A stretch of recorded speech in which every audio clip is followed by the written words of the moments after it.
Chug-a-lug, chug-a-lug. Make you wanna holler, hidey-ho. Burns your tummy, don't you know? Chug-a-lug, chug-a-lug. All right, this is SFBarkast. I'm Jeff Cleary. I'm Andrew Louder. And Andrew, where are we today? We are at the phone booth. The phone booth in the Mission. 25th and Van Ness. 25th and Van Ness. This is like an old-time bar. Like like I remember coming here like ages ago. And it remains the same. Like it's a great sort of like lost in a period of time kind of place. And correct me if I'm wrong, but like I do believe they called it the phone booth because it's so thin. As a bar, it's like so small. Yeah, I mean, it's a tiny place. Yeah, for sure. Yeah, I mean, like I remember coming here. Like if you come here like on the weekends, it is packed with people. Right. More so than like every place in the Mission is going to be packed, but like this place because of its size is like going to be like wall to wall people. Yeah, there's no like sort of overflow space. Like most places will have sort of like a like slight back room, like the 500 Club or something like that. Where like a it's backyard. Like once you've hung out at the bar for a little bit, you can go like sort of like congregate like somewhere. This place has none of that. Like it's basically a strip, like where you got like the bar and you got like a few tables on the side. I remember like being younger and coming here and thinking like that's part of the appeal though. Like I love like coming to like a very crowded place where it's just like also one of the appeals of this bar, which I heard like recently has been kind of revoked, is that you used to be able to smoke in this bar. Oh wow! And no longer. Like it was like one of those holdouts where like as long as you like just ash on the floor, they're cool with it. No, I guess like the rules with like the smoking in bars is that like if everybody who works there is like an owner or is like on board with it, then therefore you can allow smoking in the bars. Right. But like if that's not the case, then like you can't like force an employee to work in a place where like she or he may be getting lung cancer. Of course, you can probably concoct some reason to fire that person, but that's a whole different like legal story. But like no, I feel like the way they got around that sort of like abuse of the rule is that you have to be like an owner. Like if you're an owner, like you can like have like smoking. And everybody who works there is an owner. Right. You can like smoke in that bar, but like you can't be like hold it above like some employee's head where it's like, hey, if you're gonna bitch about like getting like lung cancer, then maybe this isn't the place for you. Maybe this is the place for you. Like, yeah, you can't do that shit. Right. No, it's like it's a cool place though. And like I remember I remember when that was sort of like law went into effect. There were like quite a few bars that sort of like dragged their feet for as long as they possibly could on it. And some of them like basically you couldn't have an ashtray because that means you were breaking the law. And so like a lot of these places just turned into like these like where like the carpet and the floor became the ashtray of the place. It was awful. I mean, like, it's a horrible time to like. I mean, like I'm a former smoker and like and even I was like, this is disgusting. Everyone's just ashing on the carpet and like throwing their butts on the carpet because there's nowhere else to put it. Because if they put out ashtrays, then they'll probably get fined. But that's what's happened to San Francisco is that like the most like rebellious people in the world are like standing there with an ashtray in their hand, or even more so, in San Francisco they recently passed a law that you can't be naked. Really? And I think they upheld it. I probably should have done a little bit of research on this. Well, I need to go put some clothes on then. Exactly. Where it's like we have a very, I wouldn't say they're large, but they're kind of like vocal is not the word either, but they're very visible. Nudist like community in San Francisco, especially like at Critical Mass or like I was gonna say like unfortunately they only have about 50 or 60 events a year to be naked. Otherwise they have to remain clothed. And our assemblymen, our selectmen, they sat down and argued the pros and cons of letting people be naked, and I think they decided that no, you can't be naked in San Francisco. I would very much like to see like a transcript of that where it's like, well, pros, freedom. Negatives, big giant dongs. People you don't want to see naked. Right. Pros, women with nice tits. Negatives, like fat guys with cock rings. Well, so now, but the thing is, like, I feel like it hasn't deterred a lot, especially like down at like Castro and Market. Like that's where a lot of the nudists like hang out. Right. but it hasn't deterred them, and they're basically like out there like thumbing not their nose, but at the cops and saying thumbing something, and so like that's what like San Francisco's become, where like the most rebellious people in the city are the people like without their clothes off on Market Street. What's the thing is, like, you probably just only emboldened them and like inspired them. Like like they were probably ready to give it up anyway. They were like, you know what, this city doesn't care. Like I've been walking around naked for 20 years, and like like nobody like even gives me a second look. Like, I'm just gonna stop this. And then like the city steps in and is like, oh, we're gonna make it illegal. And then all of a sudden they're like, back in the game. They're like, oh, like I'm a freedom fighter all of a sudden. It's probably like one of those guys who are like, hey, you know what? Like, if we can just get people to tell us not to do it, then it'll be cool again. Exactly. You know, and then I'll get the thrill that I used to get from it. Nothing was worse when the day they took down the "Keep Off the Grass" sign, and like I could no longer like jump around like an idiot. But this place is fun though. In the short time we've been here for like a really short time, but in a very short time, I feel like it's really nice. Like it's on my short list. Like I remember back in the SFist staggering through fog days. I believe that living the now. Back when my words meant something. I believe that I may have called this place the best jukebox in the city. Well, you know what? I was going to get to that later, but since you brought it up, I put $5 in the jukebox, and I was like, I'm going to leave some like credits for Andrew, and I think I went through like one. You know how you go through a jukebox? You go like once over, and then you want to go back again, right. And then like find all those ones that you thought, oh, that might be a good one. I think I could have used all of my credits on like one paging of their entire selection. Totally, yeah. It's pretty amazing. And it's been, I would say, at least 10 years since I've been here, and maybe 8 or 9. And I would say that it's like what I said about their jukebox still holds true, but and not even in a dated way. Where ordinarily if 10 years ago I said, oh, that place is a great jukebox, if I come back like 10 years later, I'm going to be like, well, they still have the same songs on it, but I still like them. But you know what, this place is updated. It's updated like their jukebox, but in a very cool way. But you know what, I'm going to like play devil's advocate here on you for half a second, because I love that jukebox, but right. I honestly do feel like it's geared towards me. I'm a 43-year-old guy, and they have like so much great like late 80s new wave they music. They also have like new stuff. They have like Tame Impala and Ting Tings and like Board. There's so much variance in it. But in it's the crazy. same way that like I'll go to a bar and see like too much like Who or the Rolling Stones or the Beatles on there, and I'll complain. Like I can totally see some 22-year-old person being like, I don't want to listen to the Smiths and the Cure and like. What is this OMD album that I've never heard of? There's an OMD album on the Duran Duran. And it's an obscure one too, which is great. It doesn't have like Tesla Girls on it. It doesn't have like If You Leave. Like it's like it's like probably OMD's like 4th most popular album. Dude, they've got like Madonna, Prince, OMD. They've got Off the Wall, Michael Jackson, none of the other shit. Like Primal Scream. I mean, there's a bunch of stuff. Goes on and on. Yeah. It's definitely like done by some. It's basically a jukebox that I would have put together. Right. But I can see where somebody might complain about it being a little too like 80s centric. Fuck them. But the good thing is that like it's 80s centric in a way that like it's actually like there's a lot of good music on there from the 80s, not just like the popular stuff. Right. I mean, they do have Prince, and they do have Madonna, but they have like Echo and the Bunnymen. I believe we're currently listening to some old school New Order. This is old school New Order, right? Yeah, exactly. Show some respect. Which we should say, like at the time that we record this, this is like the week after, or we're the week between the first and second weekends of Coachella. Right. And I watched a bunch of they have like the sort of YouTube like live feed of it, and like I actually like managed to watch like quite a bit of it, just like just bands that I wanted to see and whatnot.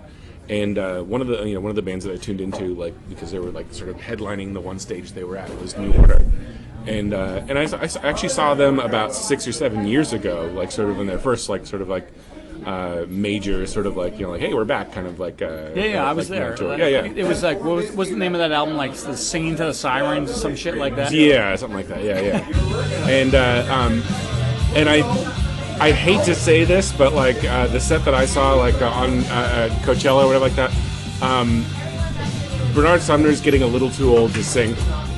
Like he can't quite like make it anymore, and like there's just way too much sort of like shortcuts where it's like like he has to hit a certain note, and he's like like I'll let the audience do it, or I'll just take a nap during this song or whatever. Well, I can't remember. It was either like Singing to the Sirens or Get Ready, which is like two like later New Order albums. Yeah. And when you and I saw New Order at the what was it, at the Kaiser in Oakland? Right.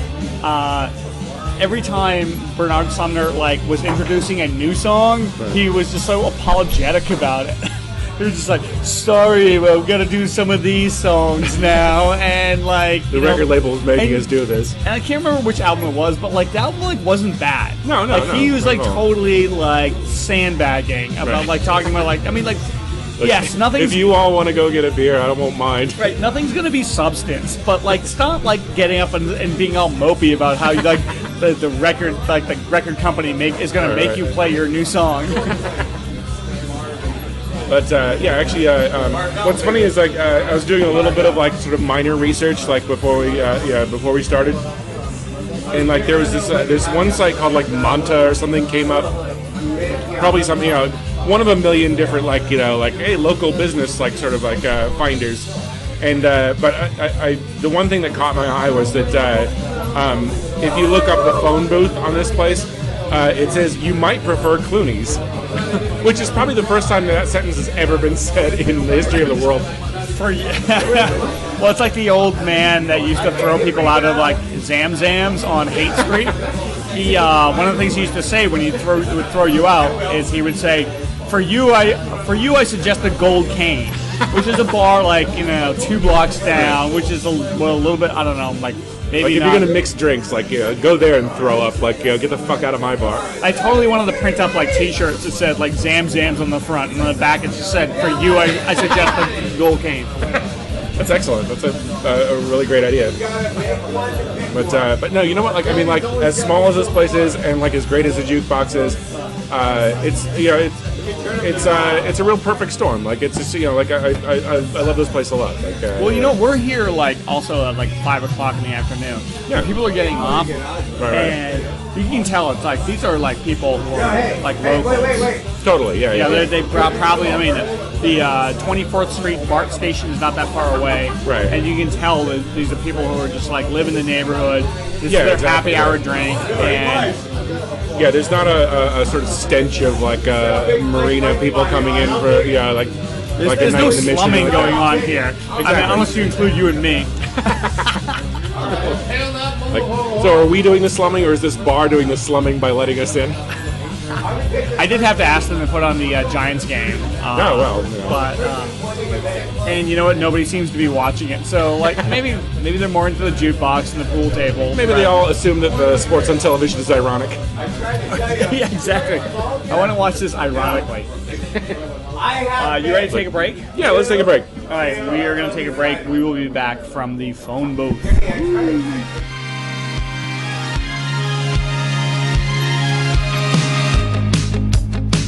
Headline from this day on. Why you keep pretending that you want to let go? Do you want to let go? Loud volume just a low.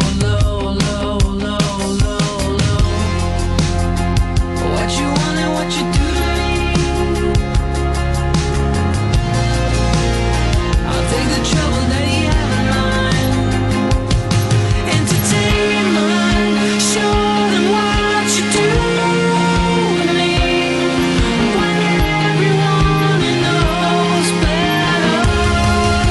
What I was refused to be is everything you long together. I'd rather be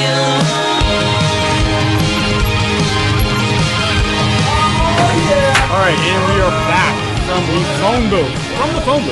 The phone booth. So Andrew, like when we started this Barcast, I was gonna say, maybe we should like have like kind of a nod to like the tragic events in like Boston.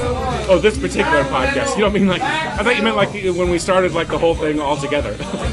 No. I'm saying like ordinary all of the television shows, they all like start out and say like, oh, we want to like send our like condolences out and like talk, but like not us. We're just like immediately go into like can we like get like a good drink here? We can't really have a moment of silence in a place like this, in a place this compact. But like we can certainly like send our best wishes. Thoughts and prayers, as they say in Boston. Eventually, because I got derailed there. But I do want to say that, of course we both like, condemn the horrible actions of whoever like did whatever. Don't speak to me. Exactly. But I do want to like say that like, unlike 9/11, where like I didn't really know anybody in 9/11, my older brother was actually at the finish line in Boston when that whole thing like went down. 1 degree of separation, if you will. Yeah, exactly. Well, and except that he wasn't like, or he's not dead, right? We should probably say that right out. Thing like he posted on Facebook. He's like, "Oh, did anyone hear something like explode like down at the finish line?" And then like he didn't, and then he went dark on Facebook. Right. And so I was just like, for about an hour, I was just like, "What the hell?" And he finally called me. As it turns out, he went to the Red Sox game during the day, which starts at 11, and then like decided he was with his family. Decided, oh well, we'll just like let's go over and see the end of the Boston Marathon. Why not? And so he went over and I guess he heard like, let's go see the end of the Boston Marathon, which has never been marred by tragedy. Exactly. What could possibly go wrong? And he, I guess like, went over there and he heard he was like a block away from the first like 2 blocks away from the first explosion. Okay. And he was like, oh, he heard something, and like it's Patriots Day in Massachusetts, and for people who don't know, like Patriots Day is like, it's like very whatever. It's very like Revolutionary War-ish. Yeah. So okay. like people are like, oh yeah. So he thought maybe it was a cannon going off. Right. They do that, or maybe they have like muskets go off. I can't believe we both said musket at the same time. Like, what are the odds of that?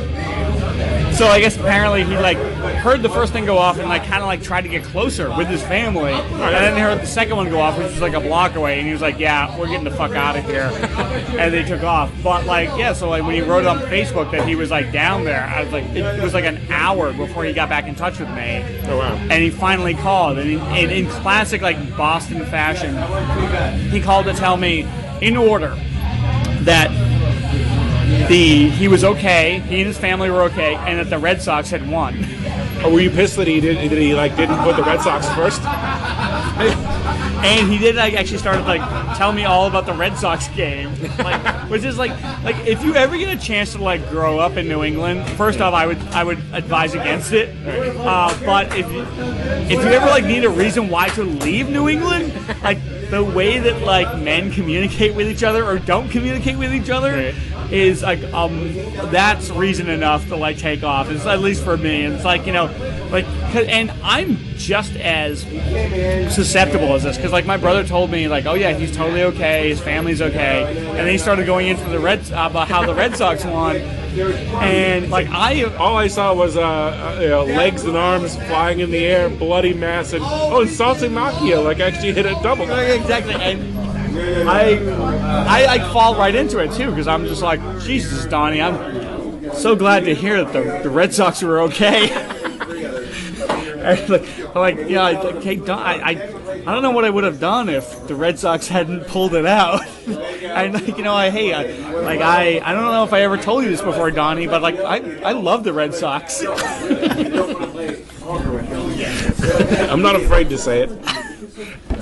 So I'll see you at Christmas. I'm not going to come home this year, so I'll probably talk to you in a year and a half. Exactly. Be sure and Facebook message me if any other tragedies happen within 5 feet of you. Let me know if anything happens to Tom Brady before Christmas. Like, I think it's amazing that, like, I've only met your brother a few times, but he's not exactly like Mr. like Twitter, Facebook, or anything like that. So like, the fact that like for someone like him, his first reaction, like to like some sort of like a bomb going off near him is like, I'm gonna Facebook everybody and see what happened, rather than like turning to the guy next to you and be like, hey, what happened? Well, I guess because they were like 12 seconds apart, so he had enough time to like, he heard like something go off, and he was just like a little curious, and he was like, wait a minute, let's check with the internet first. Yeah, exactly. I'm sure it'll be on Facebook instead of right in front of me if something's going on. And then it was right in front of him. He was like, yep, time to go. Like, I think it's funny. I mean, like, not funny, but like, no, it's funny. No, it's hilarious. But like some, I mean, like, I almost feel like this particular, tragedy, whatever. Like it's really like, and almost like each progressive tragedy that happens, it gets more and more like sort of like where people are just distanced to it, like where it's like people are automatically figuring out the angle to use, or like like it happens and then people are like, oh my god, I saw a couple people running towards it, so like now the entire narrative is like people from Boston run to tragedy, and like well, they should be giving like credit for that. Like, I mean, absolutely. Yeah. I have no problem with giving credit to that, but it almost feels phony and manufactured in a weird way, because like there hasn't been enough time to reflect on it necessarily, so it's like. Like immediately some like blogger or like Twitter guy or whatever is saying like, I saw a guy like rush to it, so like that's the entire lesson that we learned from this thing. Let's all just forget about every other part of it and like focus on that one thing, and we'll all pray for blah blah blah, and like and like send it out to 1 billion people on Facebook. And it's like it's so like the sort of like automatic like instantaneous like dispersion of it prevents anybody from like doing any real reflection. Well, if that makes like any sense. In those like first like, I mean, it's been 3 days since it's happened, but in like the first like day, there was like so much misinformation, and there was like a lot of like canonizing of people who like and with good reason, like the people who like jumped into action and did like help those people they are heroes. Oh, of course. But I don't want to take anything away from them at all. Like I just feel like it sort of is like real news, real things that happen. Used to be like something where it would happen, and then you'd like sort of like reflect on it, and then sort of report on it. Well now everybody's a reporter, and so everybody picks an angle like immediately. Well, I feel like we're not out of that yet, because I feel like there's still like a lot of like angling that people have. Like even like today, 3 days later, there's a lot of people who misreported that there was an arrest in the and there was also. I wasn't aware that was false. It was false. Oh, okay. It was like, but also like really early on, there are people who jump to conclusions, especially on social media and the internet, who were saying that like they detained like a Saudi national or some shit like that. Yeah. Well, actually, and now it's coming out that there was somebody who like fingered somebody who was like an Arab at the explosion. Do you mean blamed or actual fingered? Not finger banged. Oh, okay. When I say finger banged, I mean a certain something that. I figured you would use use finger blast rather than finger. The parlance of the time. But now there's like a story that was coming out today about how even the authorities, like somebody like said like, oh, that there's like this Arab-looking person who was hurt in the explosion, and they went to the hospital with him, and they like interrogated him in the hospital, and then they went to his like roommate's place and totally interrogated him, and they realized, oh, this guy had nothing to do with any of this. He's just like an Arab-looking guy, and so there's always different sides, and like some of them are very true, and some of them are very like true and good. Right. Like all those people who like jumped into action and who help people, like those people are heroes. But then like the people who like went on some like stupid like oh, that guy looks like suspicious, and then they went and tore his like roommate's apartment apart. Like, maybe that's bad. I want to give credit to the city of Boston for making great strides in that they correctly identified like a Muslim person and then they just arrest the first black guy they saw and be like, you know what, today you're Islamic. You know what's funny is that like this, I mean, and very much not funny is that I've heard like so many people like say to me, like, because I live out in San Francisco, and that like, you know, they know I'm from Boston or outside of Boston.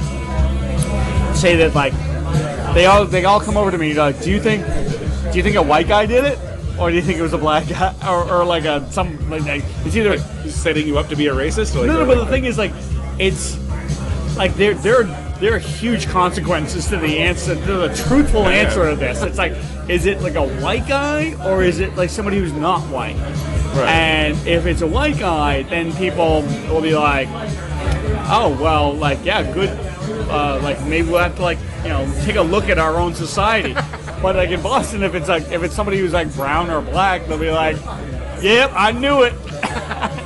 Well, that's the thing is like, I mean, like, okay, like at this point you have like exactly zero evidence, like or you know, aside from like it's a person that uses trash cans or something like, you know, it's like and like so like to even ask a question like that is so loaded, and where it's just like, okay, like, you know, like based on, I mean, like you might as well be saying like, okay, like is this going to be heads you're racist, tails you're not, you know, it's like there's absolutely nothing to be gained by it, like even answering it like you're wrong, you're both racist, you're racist no matter what. It's a coin landed on its side, everyone's racist. Well, that's the thing, like, I mean, if you and I, this is not a gambling barcast, but like if we had to like put money on it, not yet, I swear to God, like everything about the facts that I've like learned about the attack, it's like everything points to like an anti-government, like domestic terrorism plot. And I could be totally wrong, and like if I am wrong, well, I mean, but number one, it's Patriots Day, and like it's tax day, and that's it's well, Patriots Day, and that's like a sort of like a loaded word amongst like, you know, Tea Party people, or like, you know, or you know, or like, you know, super extreme, like whatever, and like and also like you just sort of have to put yourself in the mindset of like a you know, or you know, I try to every day, but you have to put yourself in the mindset of like you know, a Islamic fundamentalist terrorist, and like who, like what Islamic fundamentalist terrorist is going to be like, yeah, you know what, the if we can like kill like one or two people at the end of the Boston Marathon, that'd be awesome. You really want to hit them where it hurts. It's like, hey, you know this thing that like 99.9% of the country doesn't give a shit about, and like, yeah, like, no, like let's, you know, like everything. Let's you know, let's attack that. All the fingerprints on that attack speak to something domestic. Right, exactly. Yeah, there's not like a bunch of people in caves going like, hey, you know what? Like, I grew up like watching the Boston Marathon, and like it's like when Oklahoma City happened. Like the first thing I think was like, who, like, you know, like who outside of like, you know, the 3 states like that surround Oklahoma would give a shit enough about Oklahoma City to blow it up? And also, like, since you brought that up, like, that's one of the reasons why I feel like it is domestic terrorism, because this whole week is a very big anti-government, like, terrorist sort of, like, week. It's... Yeah. Like, Oklahoma City happened this week. Columbine happened this week. Right. There were a couple other things, and I guess, like Hitler's birthday is, like, the 20th of April. Oh, I didn't know that. I mean, I did, but... Like... Which, you know, I'm not gonna like delve right into like something funny, but after something like very like heavy, it's like MASH, where it's like I'm gonna tell jokes and then we're gonna have like some like real hardships. Exactly. Just Hawkeye and Pierce, they could joke around while like operating on people that were losing limbs. It didn't stop them. But I guess Hitler's birthday is April 20th, 420. Right. So, which like. Basically, you have like the intersection of like two communities. It's like people who are like totally anti-government, like just like want to destroy all of society, and people who just want to get stoned out of the bejesus and listen to fucking Doug Benson. As you know, like Hitler only had one testicle, and like I heard that he took the other testicle and turned it into a pipe. But that's that's all I've heard. Smoked out of it. Yeah, exactly. You know what? I'm going way too off. I mean, we should get back to the bar at some point, but I do want to say... Well, speaking of Hitler, the phone booth is a great bar. My older brother, who I mentioned earlier, who was at the finish line. We'll just call him Finish Line Don from now on. Finish Line Don. And then I have like a younger brother, and his birthday is April 20th. Oh. And he was never like that into like drugs or anything like that. And I think he realized that his birthday was 420, and then he decided, oh yeah, I'm in on this. And then he would go to these like 420 parties and whip out his like ID, and they would like see that he was born on that day, and they would like treat him like he's like the marijuana messiah. And like everything he did for that whole day was just like, you know, being carried around and like just smoking blunts. Yeah, how could you not? I mean, like, like think of how many people are like, you know, are like born on that day, and like how many people are wasting their time like not taking advantage of that. Like that, I mean, that, you know, that just seems like an automatic, like, you know, like yeah, of course you have to like, yeah, like let like every like, you know, hippie chick within 100 miles like, you know, see your ID. Well, like, that's the thing. It's like it's become like 420 because like 420 in police code is like a marijuana like offense, right? Right. So before like before like the American like police decided that 420 was a marijuana defense, it was just Hitler's birthday. And then suddenly it became something better. Right. It could be any number. I mean, like they could have chose like 69, 69, and then like suddenly every time like you and your sexual partner like turned around, like you'd be celebrating marijuana use. Yeah, but you never know, because it could turn out tomorrow that like, oh yeah, 6969 is like some terrorist thing, and you're like, oh, I can't do that anymore. They come up with a new number. Oh, that'd be like I forget it. That would be terrible. I think you need to take a break. We do. All right, but you know what? Like we were saying, our last like thing on the subject is that it was a horrible situation in Boston, and our hearts go out to the city of Boston, especially the Celtics, as they take on the New York Knicks. But no prayers, because like I don't believe in that shit. Oh, that's the other thing. Like people were saying, like pray for Boston. I'm like, Boston needs blood, not prayers. Okay, your prayers are bullshit. Like your blood will help people live. Okay, like everyone that's relying on your prayers is dying. Everyone that's getting a blood transfusion is living. So go. SF Barkast says go give blood, and you should go give blood every fucking like 6 weeks. Yeah, unless you're a giant pussy like me who hates to get stuck with needles. Now, just do it anyway. I give blood like all the time. So, SF Barkast, say keep giving blood. Be like Pete Townsend and give blood. Nobody's gonna get that joke. Go and listen to White City by Pete Townsend in like 1988. All the best cowboys have track marks.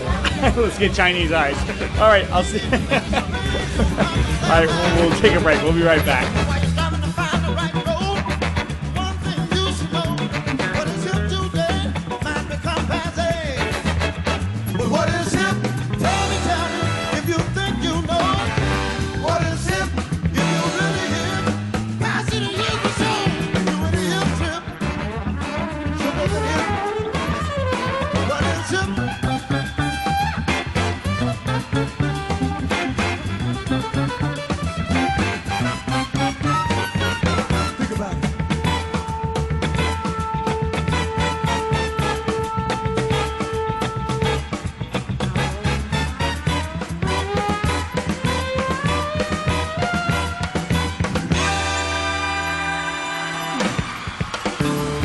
And we are back at the phone booth.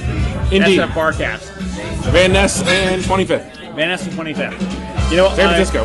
Andrew, in the break, I went over and like talked to. There's like a bar dog that's like running around. So like, we should just like skip to the dog or no dog part of this Barkast, and we're gonna say dog, definitely dog. I would hope so. But I was like talking. If it's a no dog, they're doing a horrible job of enforcing it.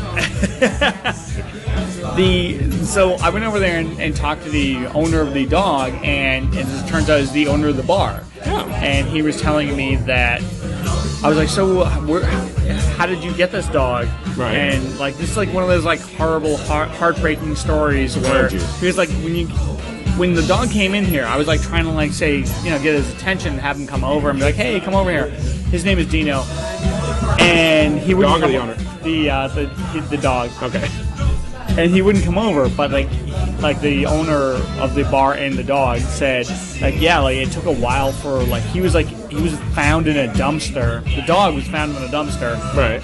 and surrendered to the SPCA, Right. and the owner just fell in love with the dog when he first saw him, and it took a while, like 3 weeks for them to be like, we don't think this dog is socialized enough Right. to go and be with other people. Right.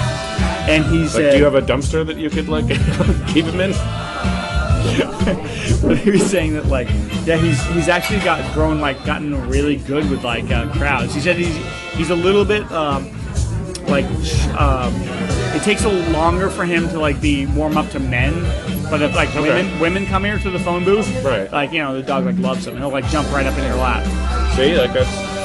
And it's everything. And you know what? The ladies love to hear shit like that. So you know what? They hate men, and don't we all, ladies? He should be at the Lexington Club or something. He's actually as we look now, he is he jumped up on one of the bar stools. He's sitting at the bar. He thinks he's people. Isn't that adorable? It is totally adorable. So if you come to the phone booth, definitely check out. Say hi to Dino the dog, exactly. Who is a total sweetheart. Buy him a drink. He's especially if you're a girl. Looking at the pool table. Looking at the pool table. Waiting for a game. He's like, I got next. He's reading the name off the chalkboard. So I want to talk a little bit more about the actual interior of this bar. Yeah. Okay. So good idea. We have a one pool table, small pool table in the back. But one of my favorite things about the bar is the framed photos. And yes, definitely. And two of them are actually all three of them. Three of my favorite photos are autographed, and I don't know if they're they were here. eBay autographs. You can't get close enough. I can't get close enough to see if they say "Hey, phone booth," I love you, right. Or it's "Hey, Justin, thanks for coming to my show." Yeah, exactly. Just some random name. I hope you beat that disease you have. I hope you don't have to sell this on eBay one day after you die of cancer. You never know, because those could be right. Those could be framed as well, as long as they're far enough away so people can't read them. Exactly. As I learned as a child with my brother's baseball cards, you can pretty much autograph anything, and it decreases the value of it, sure, but some people are very impressed by it. I do believe there was one night when you and I were drinking and we were living together on Albion Street, right? That we stayed up and autographed all of the PGA golf cards I had. And I know what people are thinking, why do you have PGA golf cards? They were a gift. Well, I remember another occasion, too, after a friend of the show, Sean Farrelly, came back from Japan, and he had some baseball cards, and we proceeded to Japanese baseball cards. we proceeded to autograph Japanese baseball cards, saying things I banish hits and strikes to the land of wind and ghosts and stuff like that. Yeah, it's fuck Truman, stuff like that. Anyway, the framed pictures here. To get so back the framed to that. pictures, they have two. They have three that I love. Two of them are together, and which I like to call the Toms. Did you say you only love two of them or three of them? No, I said there's three that I love. Two of them are together, and the two that are together I like to call the Toms. One of them is Tom Selleck, and one of them is Tom Jones. Indeed, two of the best Toms ever. Although, you know what, Tom Selleck is kind of a douche. Oh, he's totally a douche. But but he's a great sort of icon for mustaches and being an idiot. He is like the Jackie Robinson of mustaches. Before Tom Selleck, no one on television was allowed to have a mustache. He made it cool. I think before Tom Selleck, the only people on television that could have mustaches were evil versions of other characters. Right. So it's like Senior-lenses? If you saw like Captain Kirk with a mustache and a beard, you knew that was evil Captain It's Kirk. bad, yeah. Right. Yeah, exactly. Tom Selleck taught us all that like facial hair was okay. Exactly. Like, And now, look, now what do we have? Now we have like Band of Horses and My Morning Jacket. Yeah, like pretty much everything people like is mustache related. And also on the left side over here, one of My favorite, actually. one of my of the three. favorites. Okay, Of the three, this is my Andrew, let's not fight. Okay, like, let's not fight over who loves this guy more. How many goddamn glasses do I have to break? Did we not say who the other Tom was though? We didn't. Maybe Okay. we didn't. So we have like Tom Selleck right next to Tom Jones. Exactly. Okay. I think we did say that because I think that we covered like the whole sort of like best two Toms ever thing. So Well, I don't know. whatever. Like. But Let's not quibble about who how really gives many a fuck Toms about we've talked Tom about. Jones? Oh, you know what? I can hear all of our Welch listeners like turning the fucking podcast off right now. I can hear friend of the show Tom Canova right now saying, "What about me?" But you know what? His name is spelled with a THOM, so like it doesn't count. Exactly. So, Who's wait your who's fucking turn, non, Canova. Who is the non-Tom on the far left side? Framed photo that you and I are going to fight over who loves him more, and I'm going to win Because you've seen him in concert. because I've seen him in concert.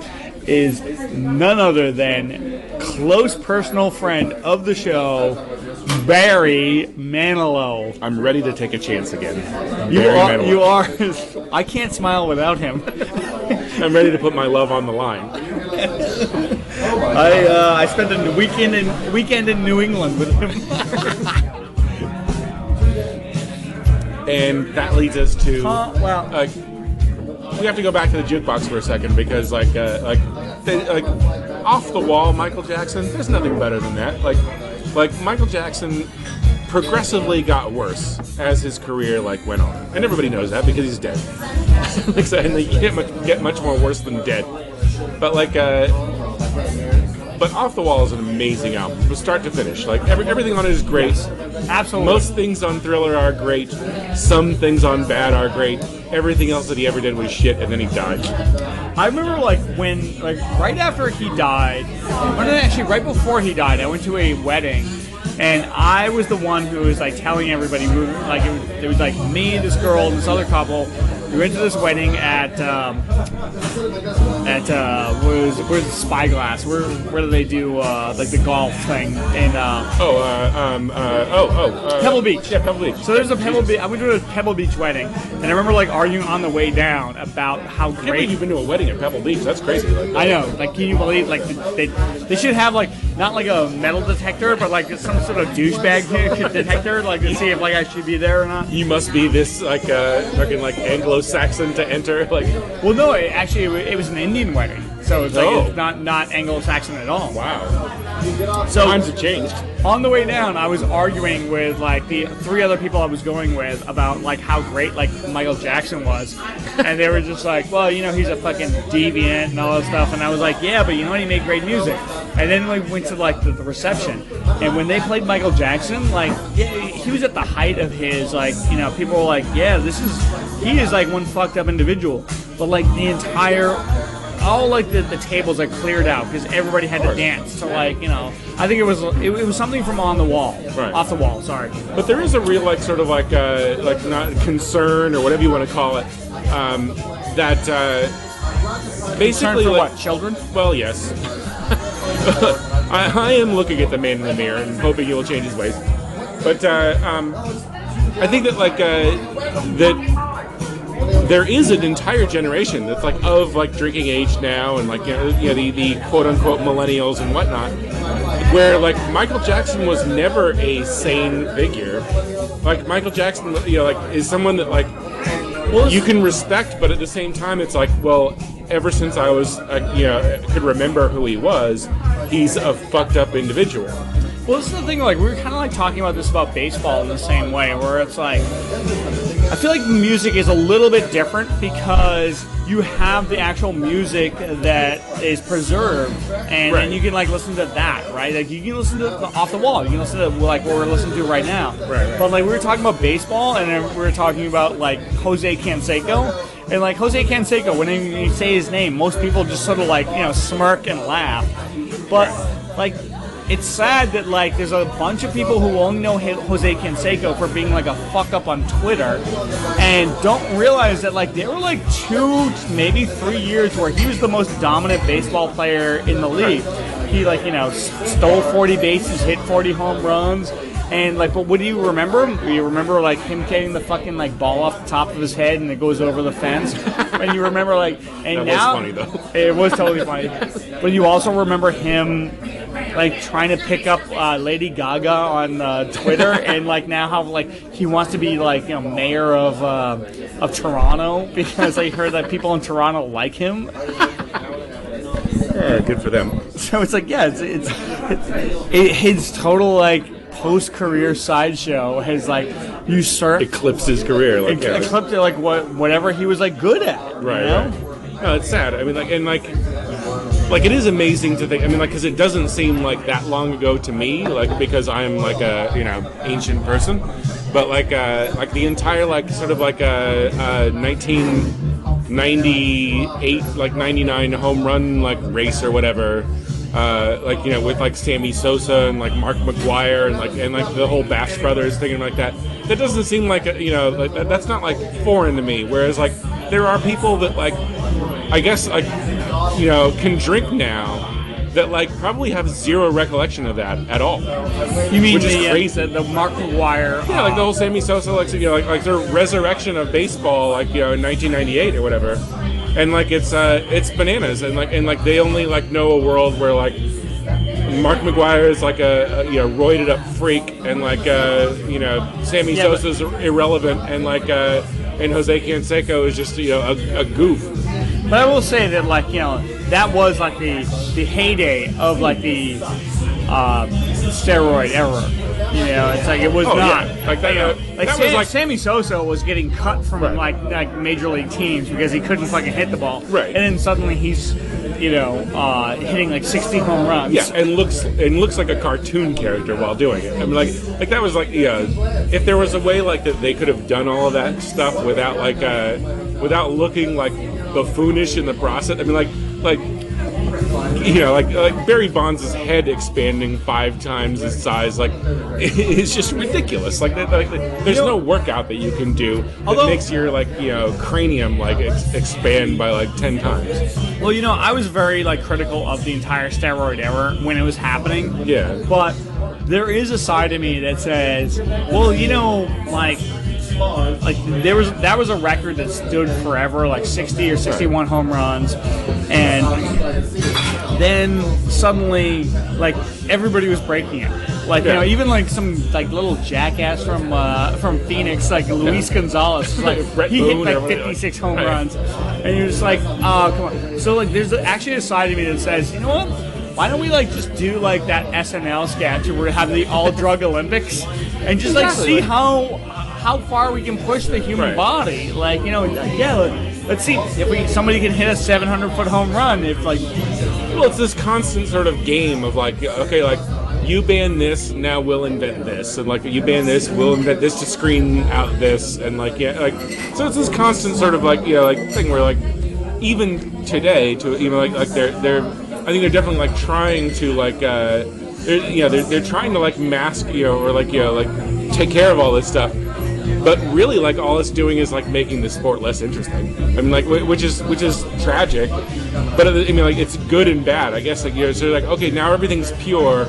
But like, but who's to say that like in 1959 or whatever like that like Lou Gehrig or like or I guess that was before that, but like Roger Maris or something like that wasn't doing like a shitload of blow or something like that. I mean, it just was never tested for. Like you don't know that, so like well, also these are that's okay. Yeah. No, you can take that away. Thanks. But the like in the 70s, everybody took what they called greenies. They took and greenies were like basically speed. Right. You know. Well, and like I mean, like Have we know, come that? Have we gotten any better than the 70s? I think not. I think we've only become better in like in naming it like things that sound medical rather than greenies. Like, here, take this. It's like like it's this really well-respected drug called like pink fire, like purple dynamite. Well, as you said today, you and I went to the A's game and you saw Bartolo Colon pitch, and Bartolo Colon. He was busted for some performance-enhancing drugs, also known as PEDs. Right. And what did you call them? Performance-enhancing donuts. Because that's a fat joke, ladies and gentlemen. He's a large man. He's a large man. I guess you could also say pizza-enhancing drugs or something. the joke that keeps on giving. All right, are you ready to take a break? Yes, definitely. All right, this is SF Barkast, and we are at the phone booth with Dino. The dog. Dino, the bar dog.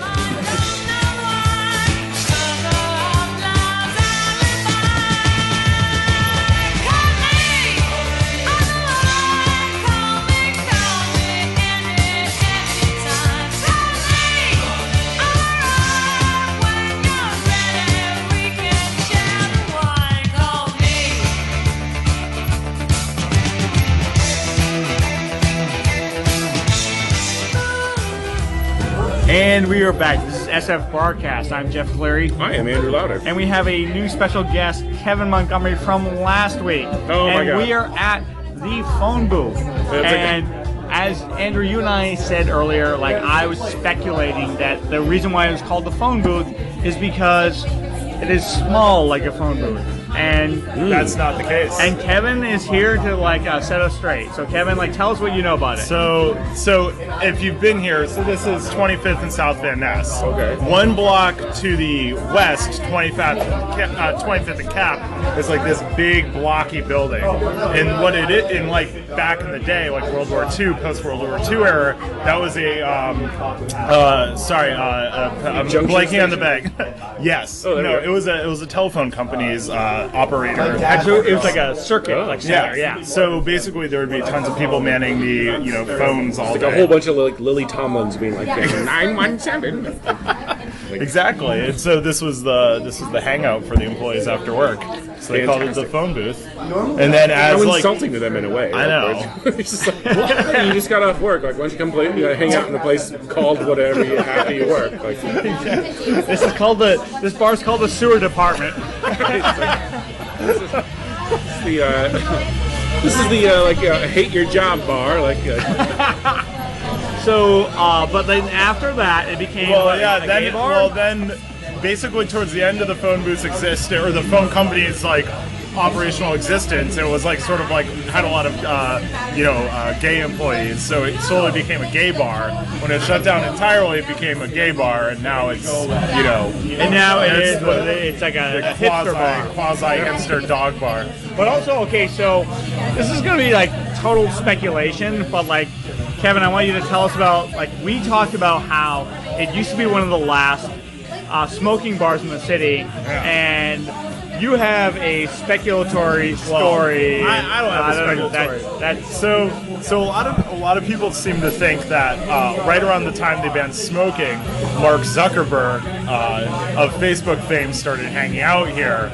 And while there's like no concrete evidence or anything like that, I've heard people suggest that the two might be related, not just coincidental. right. So wait a minute. So in that in that narrative, that Zuckerberg came here, did not like smoking, and then I don't think it was forced that him he to didn't stop like smoking. I think it was more that the I mean, it seems like people seem to think it's like the owner's side dollar signs. Like we get like these like young rich kids to hang out here. and pay $2.50 for a PBR. It's probably more that like Zuckerberg didn't see a way to monetize it. So like he was like, wait a minute, people are smoking here, but I can't make any money off of that. So fuck them. Like, have them put to death. If there was only some They call the way, health department on him. It's like a Scrooge McDuck. if it was Buy only it out, boys. If there was only some way that I could sell people's smoking habits to the internet, then therefore I can make money off it.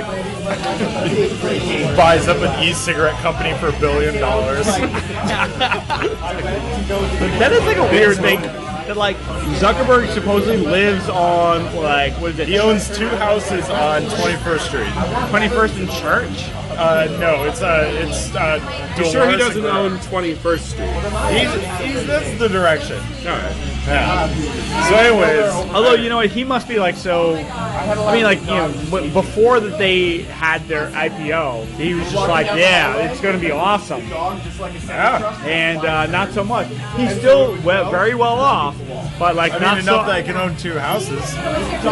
in Noe Valley, yeah. He lives in the Mission, doesn't he? Yeah. He's rich. Anyways, yeah, that's all I know about the phone booth. Great. This was all. I kind of miss the smoking though. As someone who has never smoked a cigarette in his life.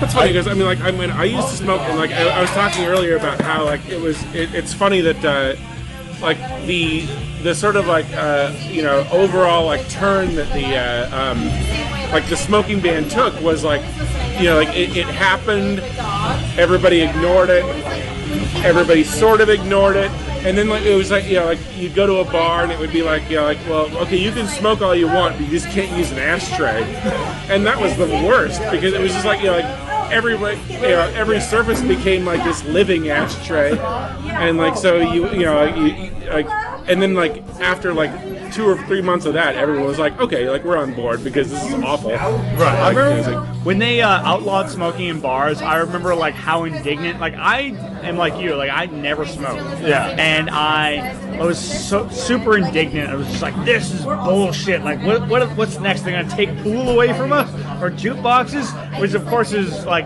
totally like ridiculous reasoning. Right.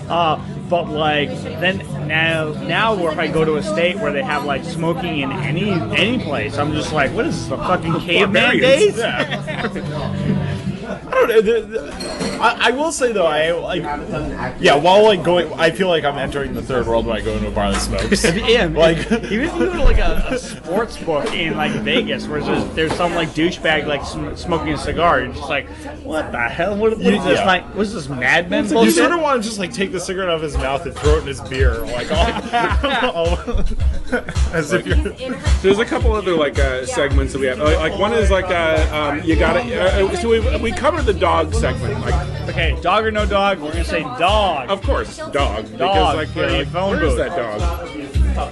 Do you know the dog? We know the dogs. Dog's gone. I'm just gonna scream. Another one is you gotta eat. You gotta eat. And you know what? Like before we came here, like we went to Rosamund Sausage Company. Great. Rosamund. Rosamund. How do you actually? Is that how you say it? Is it Rosamund or Say Rosamund? Rosamunde. Yeah, Rosamund. Rosamund. Little put a little flair on the end there, Kevin. 3 people, 3 pronunciations. Are you sure it's not like the sort of back of the throat's like Rosamund, or is it just like like Rosamund? Here's a sausage. So. It's a sausage place, and it's it's a good sausage place, like one of the best. And so okay, so what's the next section? You want to do gone or not forgotten? We can do gone but not forgotten. But I can't remember. All right. So what is your gone but not forgotten? I can't remember mine. In this neighborhood, it's a really good question. Like maybe the like Boogaloo's or there was a bar on. I mean, like Boogaloo's is back, but like I mean, like it was like burned down like 5 times, wasn't it? What was the name of the bar that was on 25th and Mission? That now is like it's like a pie store. Oh, Tip Top. The Tip Top. I've never even been there because Yes. it was Mission Pie before I moved here. But Yeah, Tip it was Top. called the Tip Top, and it was great in the late 90s. That's a great one. Like, For picking up the drunk women at last call. It's also a really good pie place. Just throwing that out there. Can you give us names of some of the the drunk women you picked up there? I'll give you names of the pies that they sell. Hey, Hey, What's? Yeah. Is there anything else? any other segments? I can't think of any other bars that have left this area. Well, I mean, I guess. Dirty Thieves is now Blind Cat. I mean, that it Blind didn't really. Cat, right? And they painted the bathroom after that. So that's kind of like a new do you have bar. any Three stories? Galaxies is somewhat close, I suppose, but not really that close. But there's Yeah, now it's called Belle Soir. yeah. Oh, I got a bar that disappeared from this area. Majul. Majul. Majul is no. It's almost forgotten though, so I don't know if that qualifies. Majul is now called, was it Locanda? Yeah, it's like a steakhouse and a pot club. Okay, but this is the thing, like, Majul is like this, this double-edged sword, where it's like, it was, according to Eater.com, was voted the most douchebaggery bar in the city. Wait, which one was? A Majul. Oh, I wholeheartedly agree with that. I mean, $6.50 for a pint of Stella. But- this is awful. But the other side of that, sword, is that, it had the greatest, what do you call it? Rooftop access. It's a fantastic view. You could see all by downtown. assholes. Yeah. But It's usually cold on the roof too, because who wants to actually be outside? But still, in San Francisco. In the Mission in San Francisco, there really is no roof deck. No. yeah, it's true. There's almost none in the city. Yeah. Yeah, it's true. Yeah. They're all monopolized by people like Mark Zuckerberg, I imagine. Thanks for Tell fucking people- up the phone booth, Zuckerberg. Tell people not to smoke. Move back to Santa Clara, you son of a bitch. I unlike you coming to my neighborhood. Get out, get out. Of course, we're joking. We'd love Bullshit to have pint. Mark Zuckerberg on the show. Of course, we love Mark Zuckerberg. We wish him lots of luck. All right, are we ready to wrap it up here? Bullshit pint? No. Bullshit pint? No bullshit No. pint. No bullshit pint. Absolutely not. Our scientist said no bullshit pint. Great art. I don't know if that's a segment. There's a Barbie chandelier here that is unbelievable. And awesome. I think it would be like a barbalier. Barbalier? Yeah. Is that like a movie with Jane Fonda?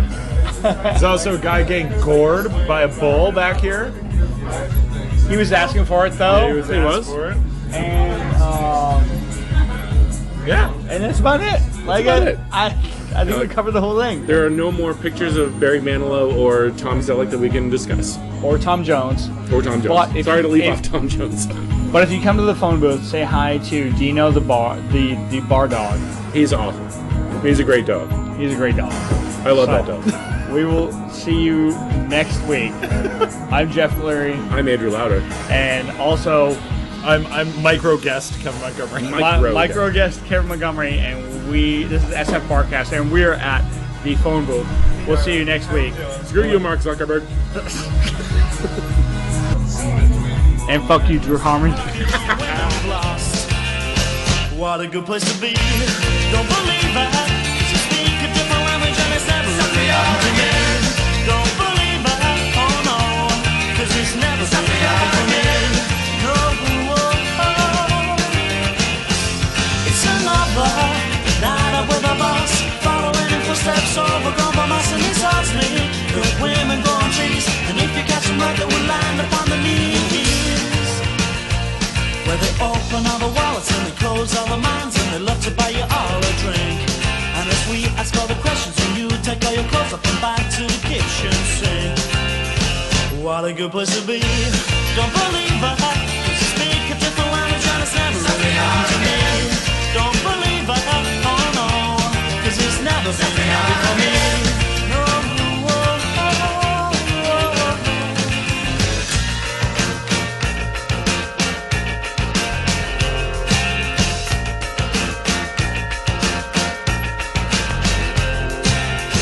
What a good place to be. Don't believe it. Speak a different language and it's never really happened to me.